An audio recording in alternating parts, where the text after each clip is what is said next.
Wabarakatuh. Waalaikumsalam warahmatullahi wabarakatuh. Alhamdulillahillazi hadana lihaza wa ma kunna linahtadiya laula an hadanallah.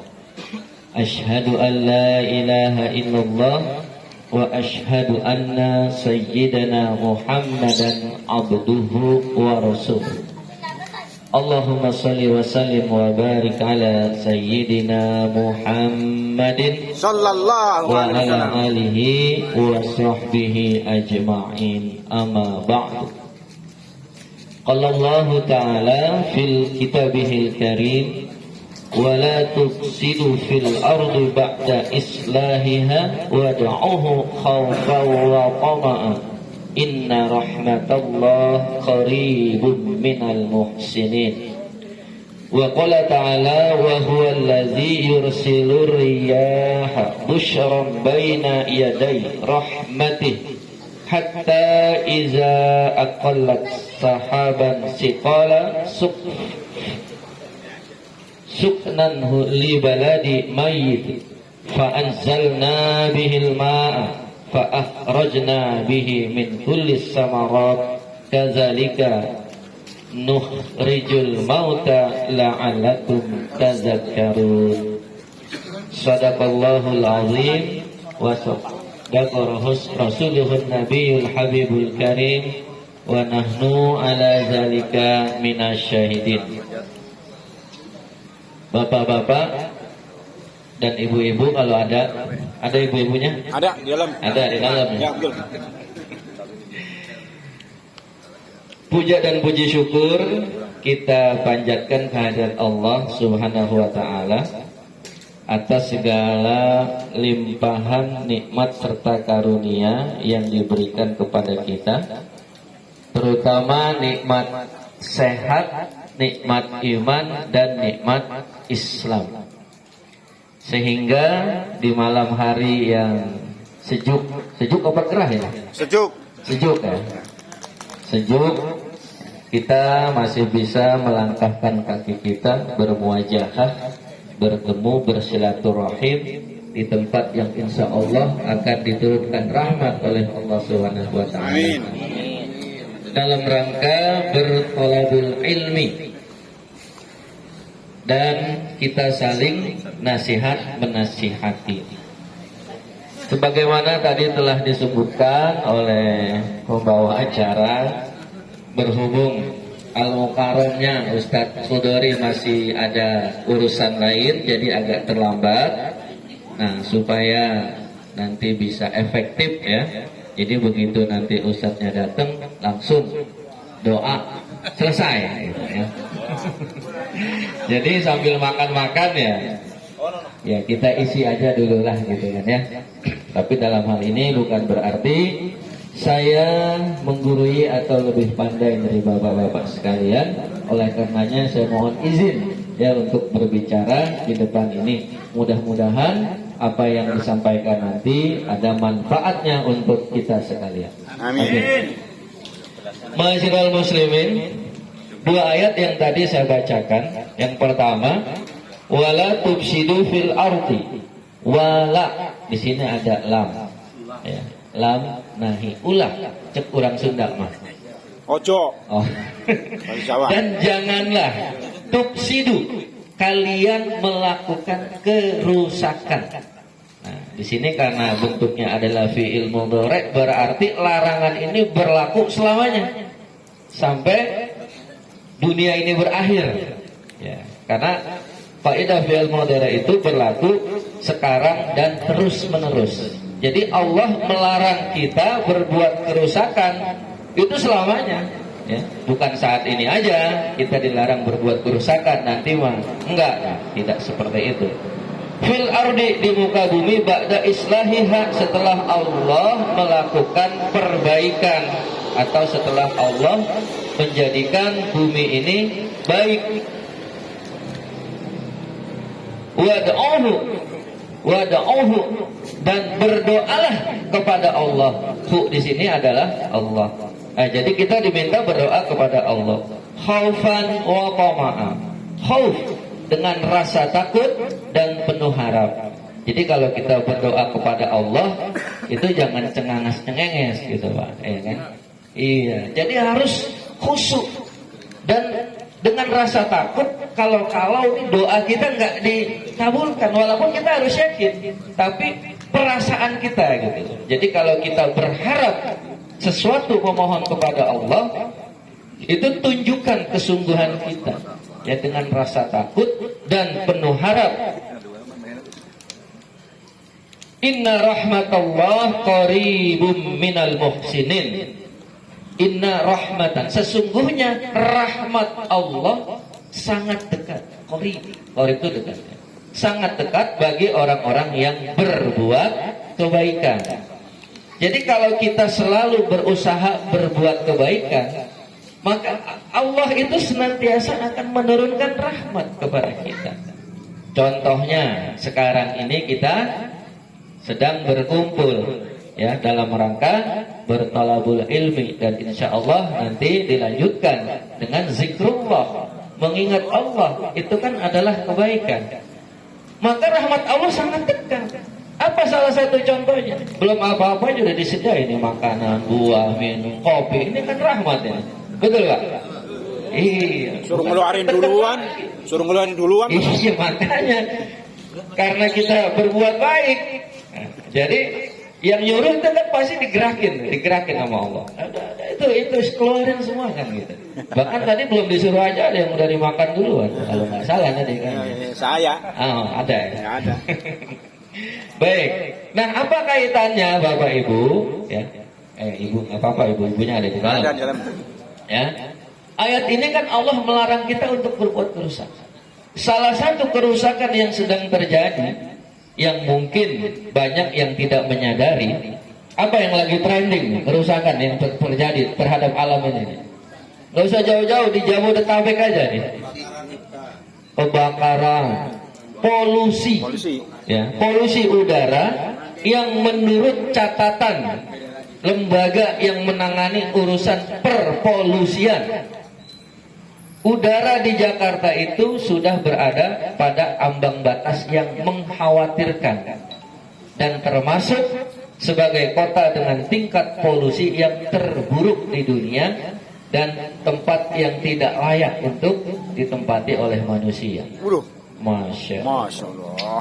Astagfirullahaladzim. Dari tempat ini sama siapa kalau bukan manusia? Nah, pertanyaannya, apakah itu bukan merupakan musibah? Musibah. Tetapi banyak manusia yang tidak merasa. Seolah-olah yang namanya musibah itu hanya kalau ada gunung meletus, gitu kan? Gunung meletus, kemudian apa lagi? Banjir bandang, gempa bumi. Seolah-olah musibah itu. Padahal kalau kita lihat dampak yang ditimbulkan dari adanya polusi udara, itu terjadi kontaminasi yang sedemikian parah, sehingga ketika manusia menghirup udara, yang pasti manusia itu kan selalu menghirup udara, ya, butuh oksigen. Tapi ketika kadar oksigennya sudah tercemar, ya, dengan zat-zat karsinogen. Nah, apa itu karsinogen, kan? Ya gitulah. Ya pokoknya begitulah, ya kan? Ya kalau mau diartin sederhananya racun. Jadi udara yang ada di Jakarta dan sekitarnya itu sudah tercemar, terkontaminasi dengan racun.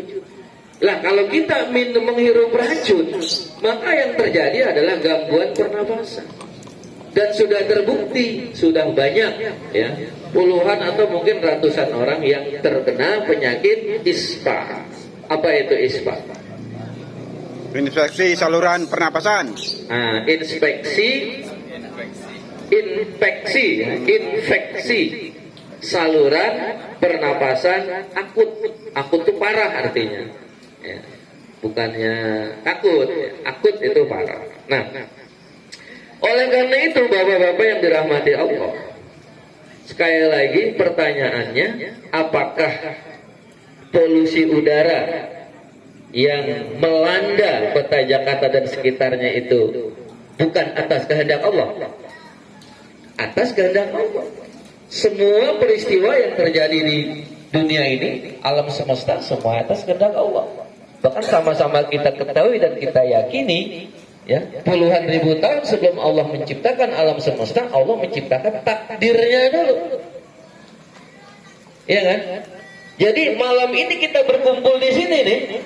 Ini catatannya sudah ada, catatannya di Lauhul Mahfuz, di alam azal, bahwa malam minggu tanggal berapa nih? 23 Safar ya.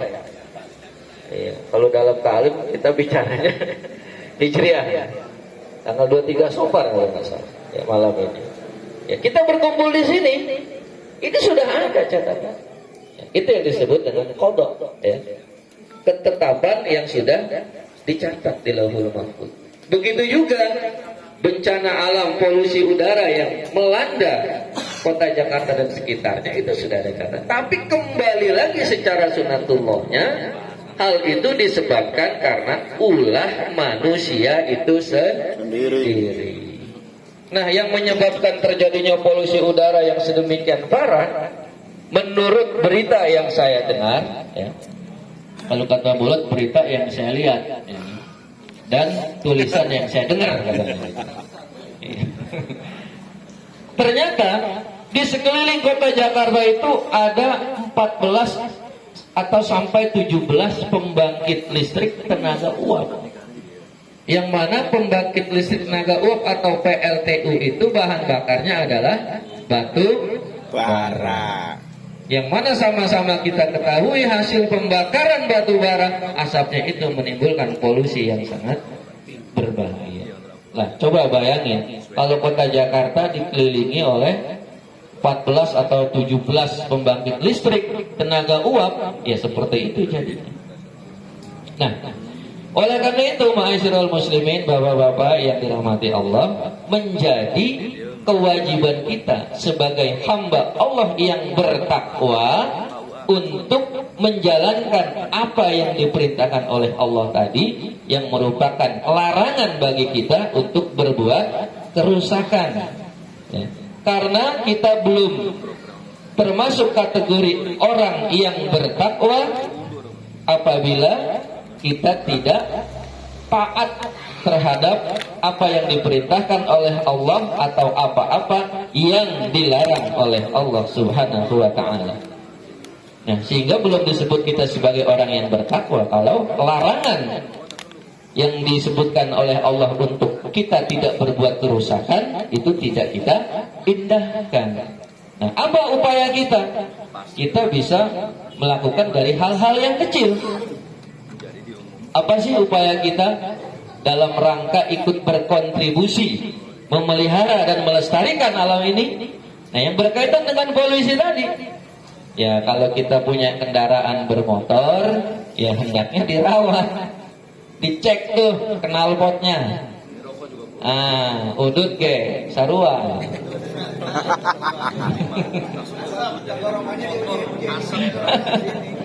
Namun urut mah urusan sorangan lah masing-masing. Urusan ke eta paru-paruna dewe. Gitu. Iya. Nah, apa? Kalau kita punya kendaraan bermotor ya dirawat, dicek secara berkala. Apakah knalpotnya ini menghasilkan asap atau emisi gas buang yang masih di bawah ambang batas atau sudah melewati? Kalau sudah melewati ambang batas, artinya kendaraan bermotor kita itu nggak layak untuk dipakai. Kenapa? Karena asapnya nanti akan menimbulkan polusi. Polusi itu tadi dikatakan sebagai satu bentuk kerusakan. Karena kita penyebab atau ikut menyebabkan terjadinya kerusakan udara, berarti kita kan disebut sebagai pelaku kerusakan di muka bumi. Kalau kita masuk dalam kategori pelaku, ya berarti kita termasuk orang yang tidak taat dan tidak patuh kepada Allah. Kira-kira pantas gak kita ngaku sebagai orang yang bertakwa di sisi Allah? Gimana kira-kira? Cek knalpotnya. Nggak, maksudnya kita nih termasuk sebagai pelaku kerusakan bumi ini, tapi kita ngaku sebagai orang yang bertakwa. Ya, nggak layak kita mengklaim diri kita sebagai orang yang bertakwa. Kenapa? Ya, jelas-jelas kita sebagai pelaku perusakan kok ngaku-ngaku orang bertakwa. Padahal Allah larangannya janganlah kalian melakukan kerusakan di muka bumi. Baik. Nah, mudah-mudahan mulai besok ngecek dah tuh, ya kan? Bayar. Enggak, ada itu cek emisi yang gratis kok. Tapi kalau lewat langsung ditilang. Iya, iya. Sama aja bayar. Ini juga pemerintah lucu juga ya. Orang suruh cek emisinya gratis, begitu dilihat, oh udah lewat Pak, hilang 250.000. Akhirnya pada ngeluh. Nah, tapi kemarin informasinya untuk wilayah Tangerang ada tes uji emisi gratis, kalau melewati ambang batas suruh perbaiki, belum langsung ditilang gitu. Katanya, tapi saya nggak tahu gitu kan. Kenyataannya enggak. Iya. Baik.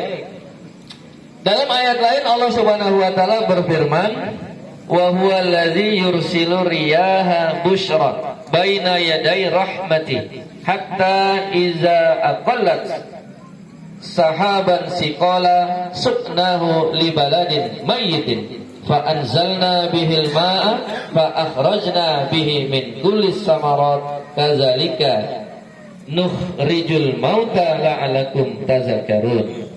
Wa huwa alladzi yursilu, dan dialah yang telah mengutus atau meniupkan angin sebagai pembawa berita gembira sebelum kedatangan rahmatnya berupa hujan.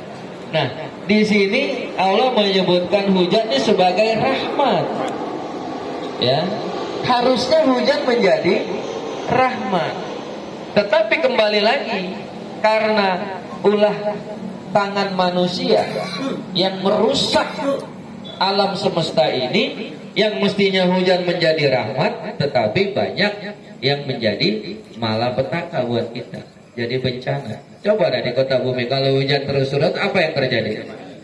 Kelelep. Iya, kita lanjutin dulu nih. Hingga apabila angin itu telah membawa awan mendung, kami halau ke suatu daerah yang tandus.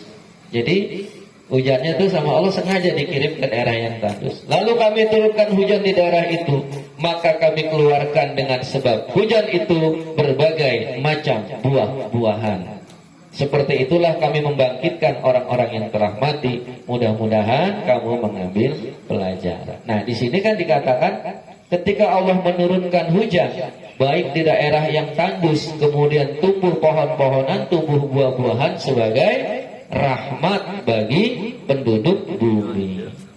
Tapi apa yang terjadi? Banyak, karena alamnya ini sudah digunduli ya oleh manusia. Ada tuh di Kalimantan berapa ribu hektar, ratusan ribu hektar mau dibikin food estate sebagai lumbung ketahanan pangan manusia. Ternyata apa yang terjadi? Gundul mah gundul itu hutan. Tapi ini ustadznya datang. Oh. Silakan Ustaz. Oh. Soalnya gemuknya mirip kan. Saya kira Ustaz Mutohori benar. Masya Allah ya. Tapi apa yang terjadi? Gundul mas gundul. Karena katanya kan mau digarap ya, itu mungkin karena manajemen yang tidak tepat sehingga sekarang terbengkalai itu ya. Puluhan ribu hektar sudah dibabat yang katanya mau dijadikan sebagai lumbung ketahanan pangan Indonesia, tetapi yang terjadi ya lahannya tandus. Nah, ketika Allah menurunkan hujan di daerah tersebut yang seharusnya tumbuh pohon-pohonan dan buah-buahan yang bisa kita nikmati ya, sebagai bentuk rahmat dan kasih sayang Allah kepada kita, tapi banyak yang terjadi justru adalah bencana dan malapetaka. Iya, padahal Kalimantan dulu mah nggak pernah banjir. Ya.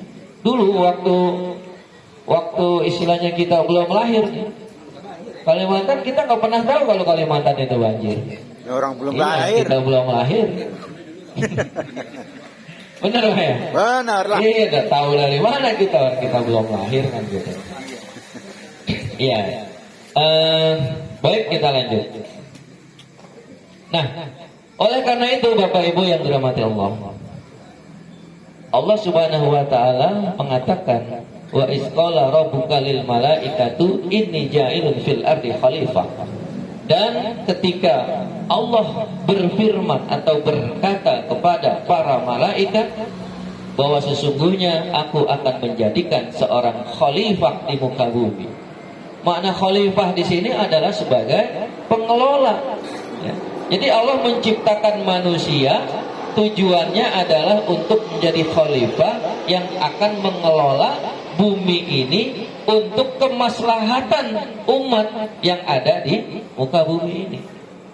Nah, lalu bagaimana kalau kita melihat, kan ada tuh eksploitasi atau penggalian sumber daya alam yang ada di bumi sehingga menghasilkan, ya bisa jadi itu berupa barang-barang tambang, mineral dan lain sebagainya.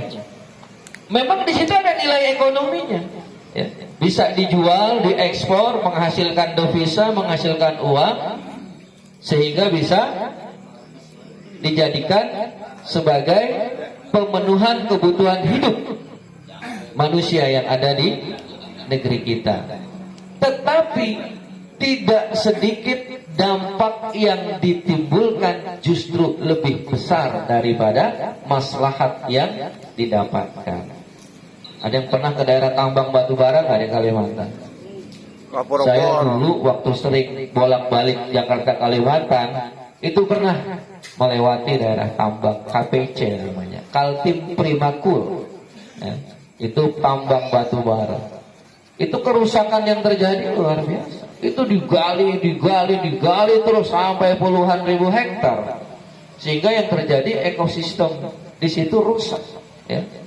Saudara-saudara kita yang tinggal di hutan tuh, orang-orang hutan juga akhirnya pada kehilangan habitatnya, itu rusak. Nah, memang ada manfaat yang bisa didapatkan, itu berupa nilai ekonomi, tapi ternyata kerusakan yang ditimbulkan itu jauh lebih besar. Padahal dalam kaidah fikih, menghindari kemafsadatan itu harus didahulukan daripada mengambil kemaslahatan. Itu kaidahnya. Jadi kalau kita ingin melakukan sesuatu perbuatan, itu harus dicek dulu. Kalau akibat mudaratnya itu lebih besar, itu harus kita utamakan. Jangan sampai timbul mudarat walaupun ada manfaatnya. Alhamdulillah, beneran kali ini, bukan? Oh iya, beneran. Jadi artinya apa?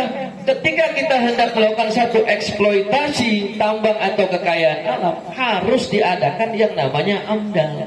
Apa AMDAL?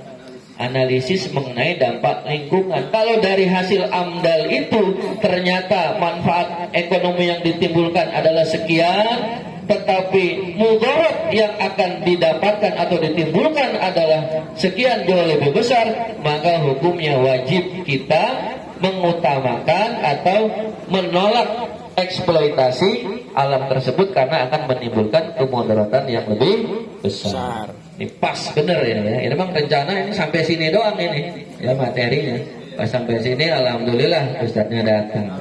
Ya, jadi tadi pesannya katanya begitu selesai tausiah langsung zikir sama doa aja kan, katanya gitu tadi. Karena ini tausiahnya udah setengah jam gitu kan. Iya. Ya, jadi kesimpulannya adalah bahwa kita sebagai umat manusia, kalau ingin dikatakan sebagai umat yang bertakwa, kita harus taat dan patuh kepada apa yang tadi difirmankan oleh Allah. Salah satunya adalah dilarang melakukan kerusakan di muka bumi dengan mengupayakan dari hal-hal yang terkecil sekalipun, termasuk membuang sampah jangan sembarangan, kita merawat kendaraan kita sehingga asap knalpot yang ditimbulkan itu tidak sampai menghasilkan polusi yang melebihi ambang batas. Mudah-mudahan kita bisa menjadi salah satu umat yang memiliki ketakwaan sesuai dengan apa yang diperintahkan oleh Allah Subhanahu wa taala, sehingga dengan sendirinya kita termasuk menjaga kelestarian alam dan lingkungan. Mudah-mudahan bermanfaat bagi kita sekalian. Billahi taufiq wal hidayah. Wassalamualaikum warahmatullahi wabarakatuh. Waalaikumsalam warahmatullahi wabarakatuh.